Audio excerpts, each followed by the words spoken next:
Hello everyone. In this video I'll show you a few different ways to make the quilt rack without a cutting machine or a laser cutter. I will be using two different sizes of the popsicle sticks, the jumbo size and then I guess the large. I'm going to start with the jumbo size first. I will cut off both ends of the popsicle stick to the height that I want my quilt rack. Using cereal box, I will be cutting some strips. I cut them 1/4 of an inch thick, but you may have to cut them at a different width. They will be used to make the support bars and the decorative trim at the bottom on the ends. I glued 4 layers together for the support bars. I meant to do it before I cut the strips, but be sure to sand the cereal box print. For the little heart decoration on the side, you could use a heart-shaped hole punch. And I assembled it the same as my other quilt rack in my first video. You can see the little heart and the trim that was cut out of the cereal box.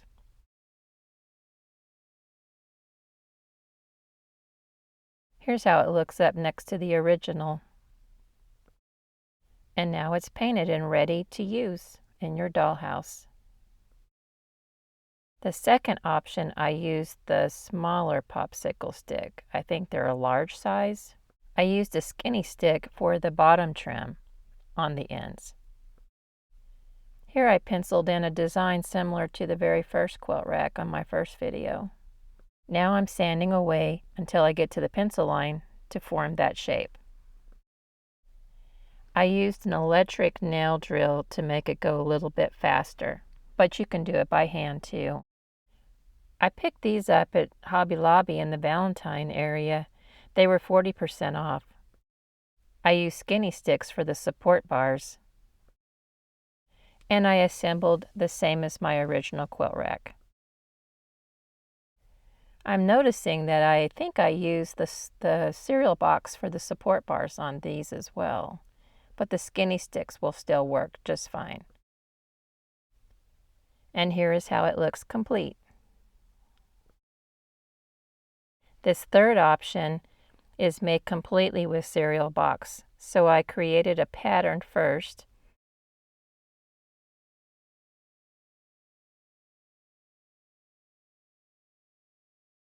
I was just comparing it up next to the original one.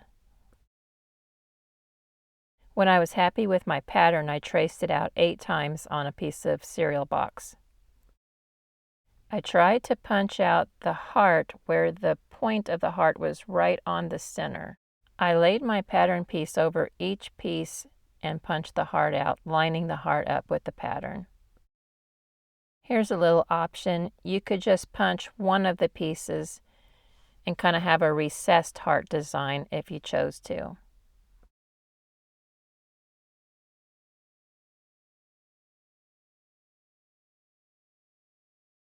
If you make sure that the bottom is flush with your pattern before you punch out your heart, and then you line up your hole punch to your heart pattern, you should get pretty accurate punches.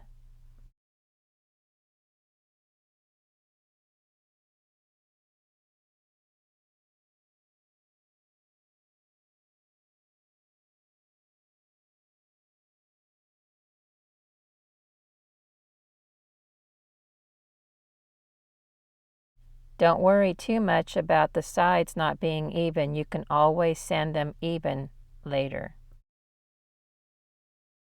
You can always sand them with a nail file or sandpaper or use an electric nail sander.